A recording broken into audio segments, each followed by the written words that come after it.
What's up guys, Akariss here, bringing another Fire Emblem Heroes video. We are back. Today we're talking about Holoforms units. Now this is not gonna be as in-depth as some of the previous Holoforms video in the interest of time. If you haven't watched the previous videos, go check that out. The short version of it is that I now collab these videos with my Twitch streams, so you'll see Twitch chat below me also giving their opinion and gracefully correcting me every time I make a mistake, as this is a one take, not edited, and style opinions on whether your investments in Forma Souls are worth it here. Appreciate that. As always, feel free to actually let me know in the comments what you think of these units, or you're planning to pick them up or not. Honestly, the first question I'll ask you is how many Forma Souls do you have and what have you redeemed? Because that is always something I have to consider very carefully as an F2P unit. I'm an F2P unit. I am an F2P unit as an F2P player. So I've only redeemed Ashnard and Renea, and they've both been very good pickups for me in pretty much all content where I very much use Renea on air defense, and Ashnard probably gets the most screen time of any unit I ever use. So I'm going to talk about this Holoforms because I think it does have two interesting things that we're going to talk about, and those are going to be Kempf and Sara. My focus on this Holoforms video is going to be Kempf and Sara, and I'm pretty much going to ignore Asbel and Ronan. I don't think that they are going to be as good or as much of a consideration for most people. So if you're looking for an Asbel or Ronan opinion, my short version of it is they're not worth it unless you really like the units, or you are looking out for some future refine. That's pretty much my take. They're not terrible, but they're not really as good as what Kempf and Sara might bring to the table. Let me start off the video, of course, by asking you to smash a like button. Sub if you haven't already. About 37% of you are not subbed. That means at least a third of you haven't clicked the sub button.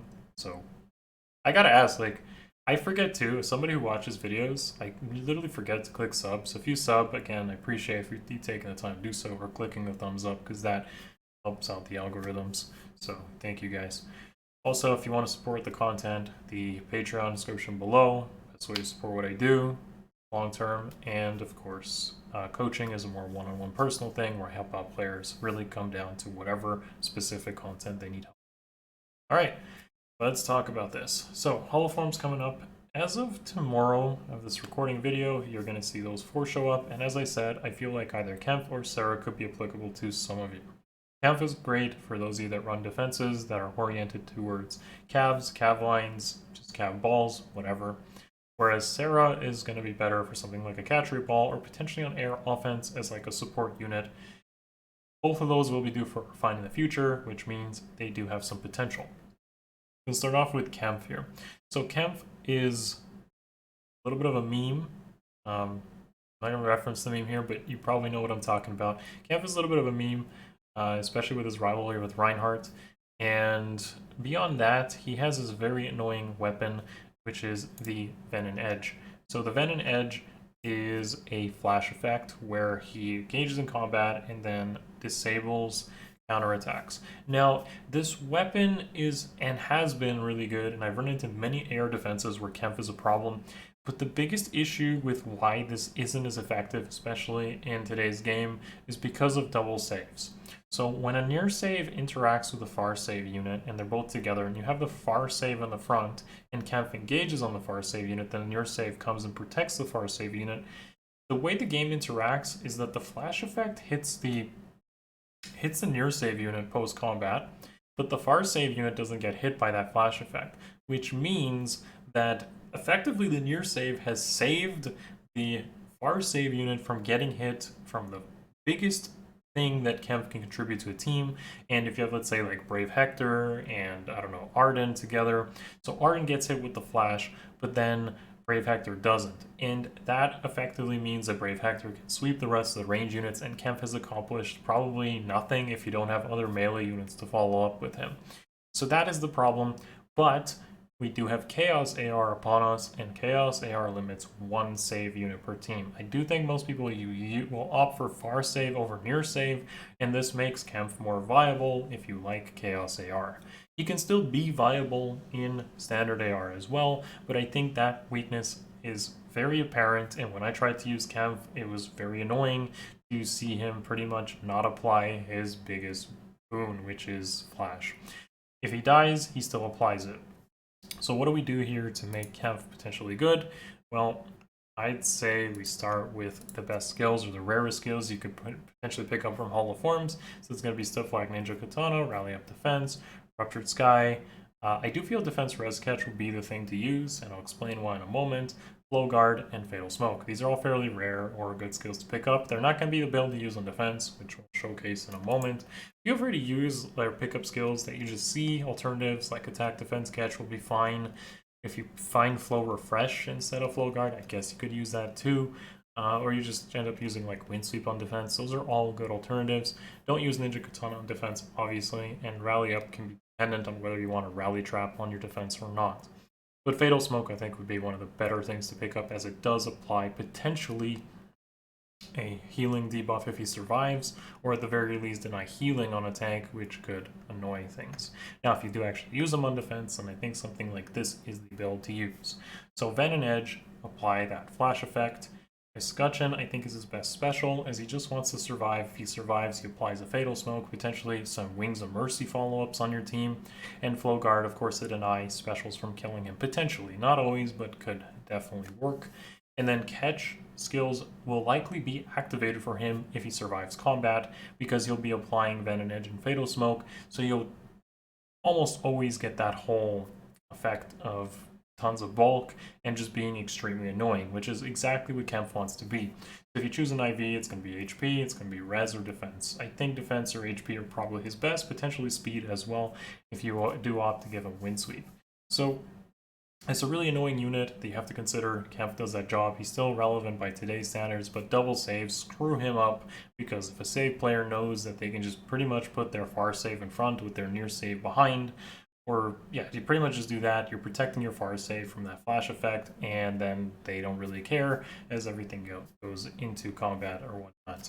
So yeah, but post refine, I think he could be a menace. Let's move on to Sara. So with Sara, her weapon is quite interesting, and I think it's worth at least considering.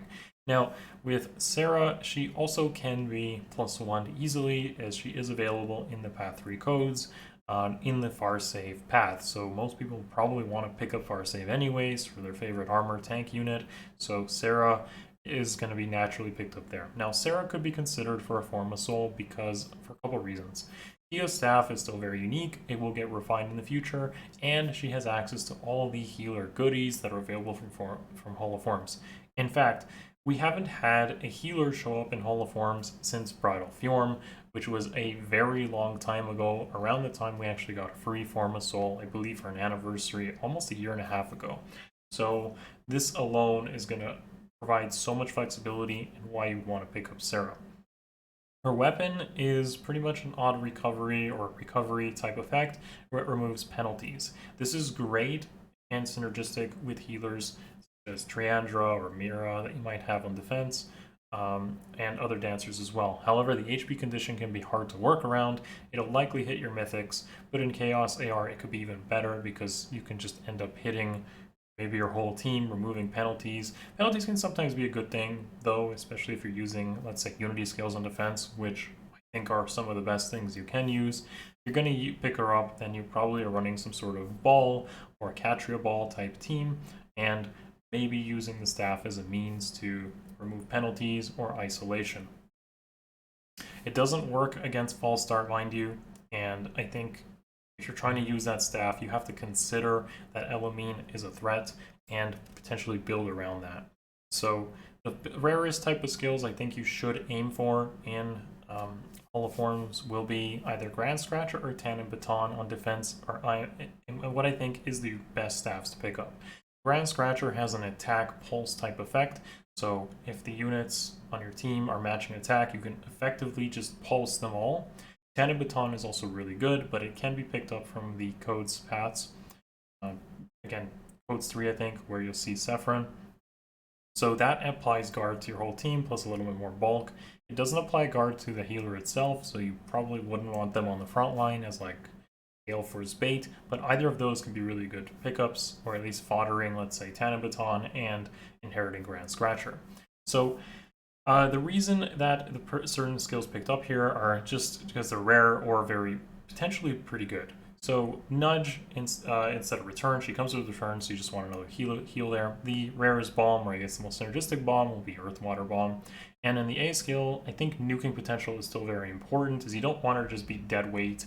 You want like attack speed unity and potentially contributing to nukes. However, if you're really trying to build her or pick her up for the Keo Staff effect or the Grand Scratcher effect, then Fort Defense Res A in the A skill can be a very good pickup. Though I think that's already available in like 2 or 3 options in the codes, or maybe it's just more common fodder than Brave Marianne. So attack speed unity is what I would opt for or recommend. In the B skill, if you're using her on defense, then Dazzling Staff is already what you're likely using on her default kit, and there isn't really too many better options in the B skill. So I think something supportive such as Even Pulse Tie, Odd Pulse Tie, or Sudden Panic are the way to go if you end up using her in either Summoner Duels or Air Offense. Remember, Keo Staff will get refined, so she might have better potential as a support unit in Air Offense or potentially Summoner Duels because the C skill is Canto Control. So if you do not have Medius, then I do think that potentially using her in, let's say, Summoner Duels could be considered. So you'd end up using like Canto Control, Even Pulse Tie, and then stacking her HP with double HP 5s, and that just ends up being like the best use of her B skill. Again, Sudden Panic alternatively, Odd Pulse Tie, though I wouldn't suggest Odd Pulse Tie here because you're not going to have enough HP that you'll get a lot of value out of that. She's not going to really hit tanks or hardy fighter type units. She can probably hit something like Regan, I guess, and that's about it. So not that notable. You're not really going to be using that B skill. It's just what you would end up using in Summoner Duels or Air Offense if that's the way to do it. Now, again, as I mentioned, alternatively, user on defense, Tannin Baton, Grand Scratcher, Miracle, just keeping Dazzling Staff from her base kit is totally fine. Wrathful Refines are the way to go. And opting for offensive pressure. She does come with attack speed push 4 in the A skill, and I do know this, but attack speed push 4 is pretty bad. It gives you recoil, which makes the unit easier to kill. It is technically dual phase, but again, it has that recoil, and it isn't as potentially as effective as attack speed unity for killing outright. So when people use Tamari or chill attacks or chill speeds or whatever, and they end up hitting the unit, some sort of sabos, anything like that, attack speed unity can scale like crazy. As someone who's using unity on defense on a lot of units, I can tell you outright that I've seen my Bramimon, for example, reach like 90 attack, or Renea, where I picked up attack speed unity, also ends up hitting like high 80s or 90s. People end up using debuffs, and you still see them. I still use them. They're generally pretty good, but Unity is a great A skill to pick up because of that. If you wanted to, again, you could pick up Fort Defense Res in the A, opt to use Keo Staff, opt to use Grand Scratcher, and then use her attack speed push 4 if you wanted a more offensive type build. So Canto Control is the selling point here. As a support unit, Sara with Canto Control can contribute to so many different strategies. You can use HP Res again for Grand Scratcher type stuff. But either way, this is what I would say is an awesome way to do it. Another thing to note is in Dark Season itself, you don't have to deal with Elamine. So because you don't have to deal with Elamine, using her preference staff and then just buffing up or just removing penalties from somebody like Mila off of Triandra is ultimately pretty good, like a good utility type unit, and her attack here with attack speed unity, attack speed form, and potentially with mythic blessings from somebody like Bramimond or Medius can push her up to the 80 attack with just a +1 merge and an attack IV. I really think this is one of the better Holoforms units we've had in a while, so if you really wanted some sort of buff for air defense, and potentially a good support unit in the future, or even right now in air offense or Summoner Duels, then this is going to be a unit to highly consider. That pretty much wraps up my thoughts, guys, on the Holoforms here. So you have something that you want to add, especially like Ronan or Asbel, then feel free to let me know in the comments below. This is short and sweet. I'm not going to go on tangents for those two. Again, they're not really that worth it, so not too much to talk about, but let me know your thoughts in the comments below. Yeah, one thing I wanted to mention is Stillwater would be amazing, but it is not available as of this Holoforms as a way to dodge Elamine. You'd have to be running stuff like Fort Defense Res or HP Res. Sara has a great base Res stat and can compete with Elamine if you wanted to push up her Res stat for Anima Season and use Keo Staff or Grand Scratcher. Or you can just counter Elamine by just having a bunch of threats that want to get hit by Elamine, such as Duma with Upheaval, or Hardy Fighter on a tank, Infantry Pulse. If they're just you're spreading out the effects in different lanes, it makes it harder for a player to kind of ultimately find which unit to hit with Elamine. So yeah. Alright guys, that pretty much covers my thoughts here on the Hall of Forums. Thank you for watching as always and supporting what I do. Smash that like button if you haven't already, and I will see you guys in the next video very soon. You all, and peace.